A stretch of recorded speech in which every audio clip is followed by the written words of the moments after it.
Come detto nella recensione della prima parte di Stranger Things, per determinate cose che non starò qui a ripetere, se non lo avete fatto andate a recuperare il video, la serie mi ha davvero preso bene. Quindi l'ho rewatchata per intero in modo da essere pronto per le ultime 2 puntate. In più, qualche giorno fa è uscito il trailer del secondo volume. Dopo averci pensato su, queste sono le mie teorie su quello che potremmo vedere. Tenete conto che tutto quello che dirò è basato esclusivamente su deduzioni e voli pindarici. Probabilmente non ne azzeccherò una e tutto quello che vedremo sarà completamente diverso da ciò che mi aspetto. Prendetelo come un gioco. Prima di concentrarsi su ciò che potremo vedere nelle ultime 2 puntate, penso sia necessario cercare di rispondere alle domande portate dai primi 7 episodi. Qual è lo scopo di Vecna e perché ha cominciato ad agire soltanto adesso? Per quanto riguarda la prima domanda, vi propongo 2 possibili strade. La prima è la più semplice. Vecna sta uccidendo persone per diventare più forte. Lui stesso dice che dopo ogni omicidio si rafforza e che tutti i morti restano con lui. E sta cercando di fondere il nostro mondo con il sottosopra attraverso la creazione di portali fino a far sprofondare Hawkins. Questa è decisamente la soluzione più lineare e concisa, ma è sciapa. Vi propongo un'alternativa. Per questa seconda teoria mi vedo costretto ad appellarmi al personaggio che nella serie stessa presta l'identità a questo nuovo villain, ovvero il Vecna di Dungeons and Dragons. Ho scoperto che in D&D la maledizione di Vecna trasforma i maghi in Nothic, creature prosciugate che esistono per creare dolore e sofferenza. Attaccandoci a questo concetto, potremmo dedurre che in Stranger Things la maledizione di Vecna, che tra l'altro è il titolo del secondo episodio, uccida le persone e colleghi la loro coscienza a Vecna stesso, ma non perché lui abbia bisogno di diventare più forte, bensì perché sulla falsa riga del Mind Flayer nella precedente stagione sta cercando di costruire il suo esercito. Magari alla fine tutti quei corpi che tiene impalati nel sottosopra prenderanno in qualche modo vita. In fondo anche durante le visioni di Fred Benson abbiamo visto una sorta di gruppo di non morti, sebbene quella fosse esclusivamente una proiezione nella testa della vittima. Dobbiamo però aggiungere un ulteriore fattore a questa teoria,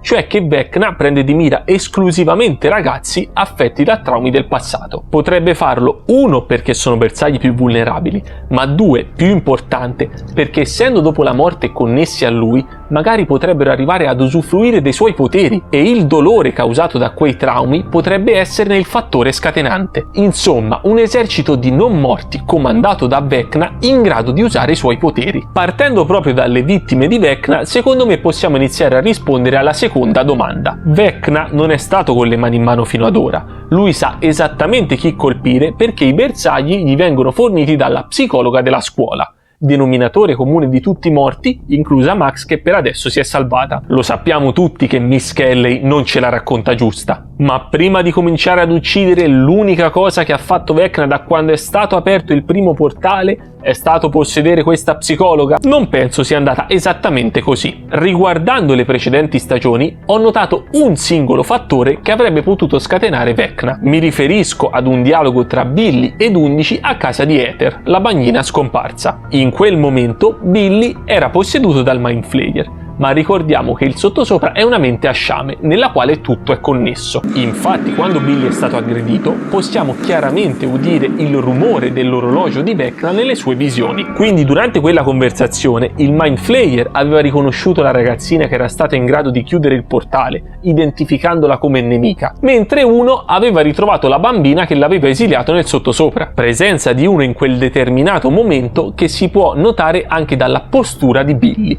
identica a quella di uno nei ricordi di 11. Proprio in seguito a ciò, Vecna ha cominciato a muoversi. L'alternativa più semplice a questa teoria è che Vecna non fosse abbastanza in forze per agire prima di adesso e che si sia rafforzato dopo ogni morte per mano del sottosopra. In fondo i richiami verso questa figura si sono fatti più forti di stagione in stagione. Nella prima, durante il primo incontro di 11 con il Demogorgone che ha portato poi all'apertura del portale, possiamo sentire il ticchettio di un orologio. Nella seconda si sente il rumore del pendolo quando Hopper scende nelle gallerie e nella terza quando Billy viene posseduto. Adesso che abbiamo dato delle risposte a quegli interrogativi, direi che possiamo cominciare a parlare del trailer. Inutile dire che subito dopo averlo visto ero fomentato come un drago, ma a mente fredda ho cominciato ad avere delle perplessità. Questo trailer chiama a gran voce lo scontro decisivo con Vecna e su questo penso che non ci siano dubbi. Però sappiamo anche che ci sarà una quinta ed ultima stagione. Nel momento in cui il villain di turno smette di essere una bestia di un'altra dimensione e diventa invece un essere umano che per di più ha una faida personale con l'eroina della storia, collegando benissimo tutto quello che abbiamo visto finora, come puoi creare un cattivo più significativo ed importante per la stagione finale? Se Vecna viene sconfitto adesso e il Mind Flayer sarà il boss di fine serie, mi sembra evidente che l'ultima stagione non sarà mai interessante come la quarta. C'è da considerare che il trailer potrebbe essere un gigantesco bait e alla fine di queste 2 puntate sarà proprio Vecna a vincere, per poi essere sconfitto definitivamente nella season finale. Ma non ci vedo molto senso a tirare questo cattivo per un'intera altra stagione, quindi secondo me l'unico modo in cui potranno tirare avanti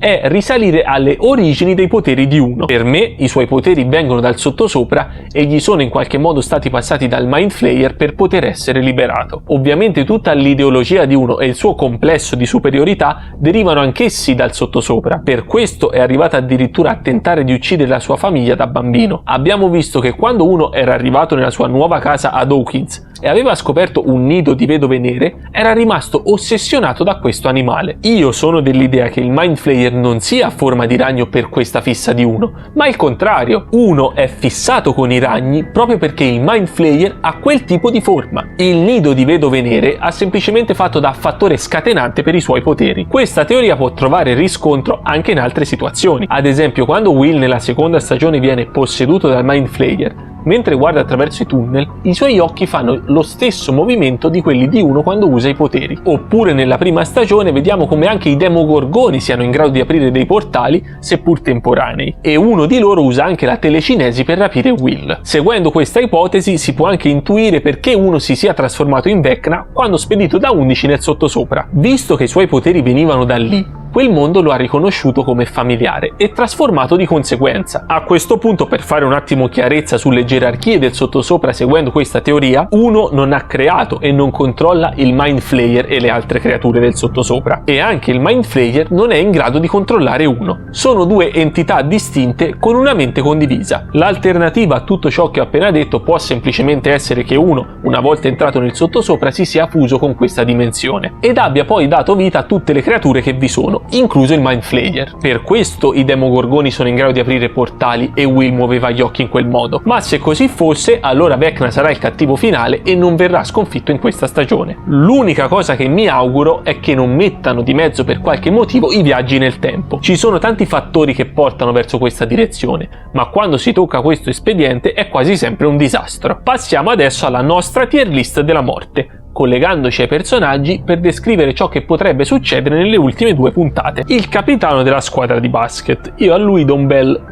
D.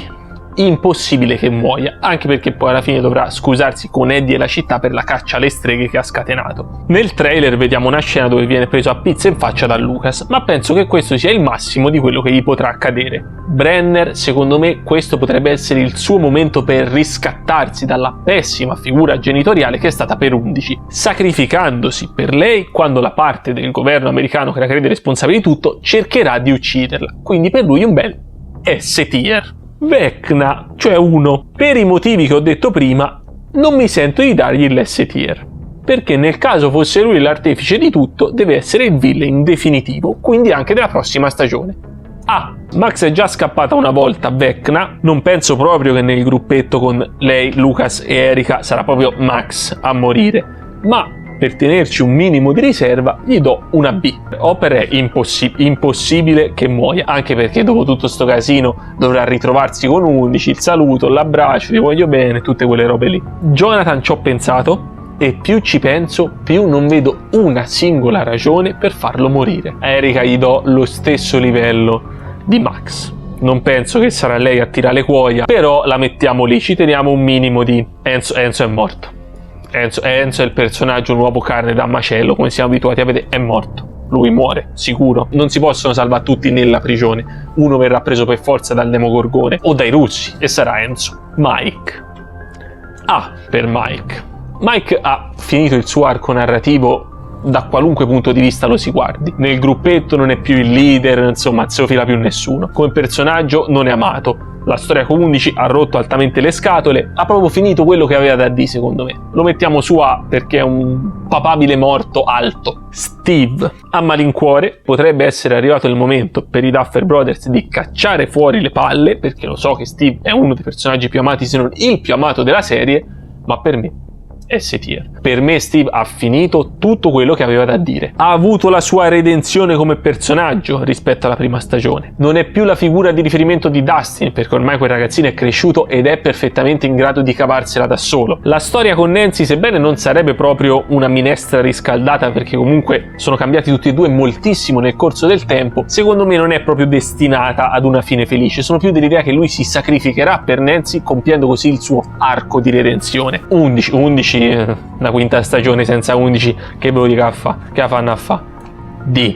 È scritto, per forza, non può morire. Joyce, devo dire, visto che nel trailer c'è un abbraccio molto sentito che sembra di sofferenza tra Will e Jonathan, non la metto proprio in D, ma non mi sento di metterla nemmeno a livello di Max e Erika. Per me è la prima C, non si sa mai, magari vogliono fare il sorpresone, no? Vecna va da sé che sta sullo stesso livello di 1, lo mettiamo accanto, è lo stesso personaggio. La mamma di Mike, e qui c'è da fare un discorso un po' particolare, non per la morte, secondo me non muore D, ma per i poster promozionali della serie. Lei è l'unico personaggio che non fa parte del gruppo che sta affrontando il sottosopra ad avere un poster personalizzato, proprio il poster del personaggio, e il luogo rappresentato nel poster è la casa di Vecna. L'unico motivo, secondo me, per il quale lei possa avere a che fare con la casa di Vecna, oltre al fatto di trovarsi ad Hawkins, è che secondo me lei è la sorella di uno sopravvissuta al massacro. Secondo me è morta solo la mamma, dove abbiamo visto proprio che si sono tritate le ossa e tutto quanto. Certo, la sorella era una bambina, quindi magari hanno censurato la scena tra virgolette per quello. C'è questa cosa dei poster, io la butto lì. Secondo me uscirà fuori che lei è la sorella di uno. Will è il bait di sta stagione. Tutti dicono che mo Will schioppa, secondo me per Will c'hanno ancora qualcosina in serbo. Lo mettiamo a livello di Max e Erika. Lucas per me è quello del gruppo di Max e Erika, è rimasto solo lui che morirà. Quindi S tier per me. Come è S tier Murray. Anche del gruppo in Russia qualcuno dei protagonisti dall'inizio dovrà morire. Se abbiamo detto che Hopper sicuro non muore, Joyce Murray S. Immortale. Dustin immortale. Se muore Dustin finisce Stranger Things. Più grave se morisse lui rispetto a 11. D. Sta a vedere, rip per Dustin. Nancy vale un po' lo stesso discorso che ho fatto per il gruppetto di Lucas, Max e Erika. Nel gruppetto di Steve, Nancy e Robin, quella morì per me è Steve. È scritto che Steve muoia. È finito il suo tempo. Nancy l'abbiamo vista alla fine del primo volume che è presa da Vecna, ma segreto di Pulcinella tanto era. Nel trailer vediamo già che si è salvata da quell'attacco. Vediamo anche quella scena di Eddie che suona la chitarra, ma secondo me non la suonerà per salvare Nancy, probabilmente la suonerà nello scontro finale. C.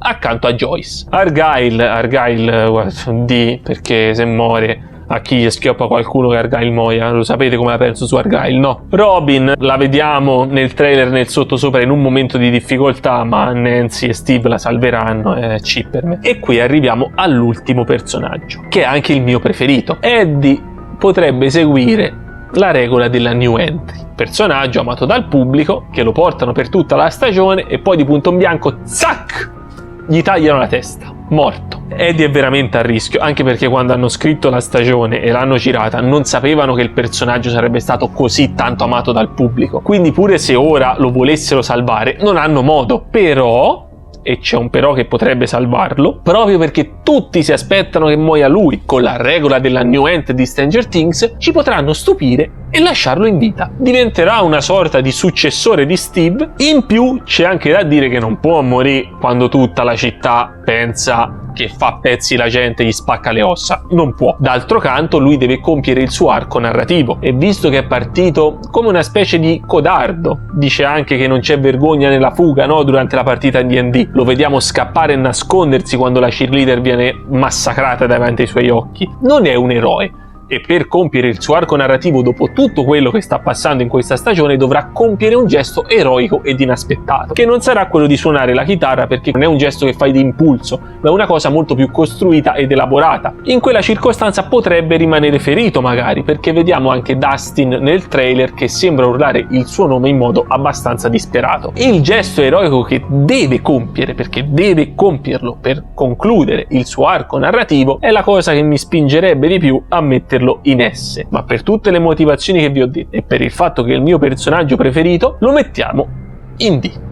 No, sarebbe troppo, lo mettiamo in A. Gliela lascio la possibilità, gliela lascio, secondo me Eddie gliela fai. Detto questo, la tier list è finita, fatemi sapere se il video vi è piaciuto, ma soprattutto raccontatemi le vostre teorie su Stranger Things prima dell'uscita delle ultime 2 puntate. Ditemi cosa ne pensate, secondo voi cosa succederà, come ci stupiranno i Duffer Brothers, visto che hanno detto che questa parte finale di stagione sarà un vero e proprio massacro per i nostri protagonisti. Non ci resta che aspettare e vedere quello che succederà. Ovviamente la recensione delle ultime 2 puntate arriverà a tempo debito. Io cercherò di portarla il prima possibile, anche se di solito mi prendo un po' di tempo per pensare bene a tutto quello che ho visto. Per questo video è tutto, buon finale di stagione!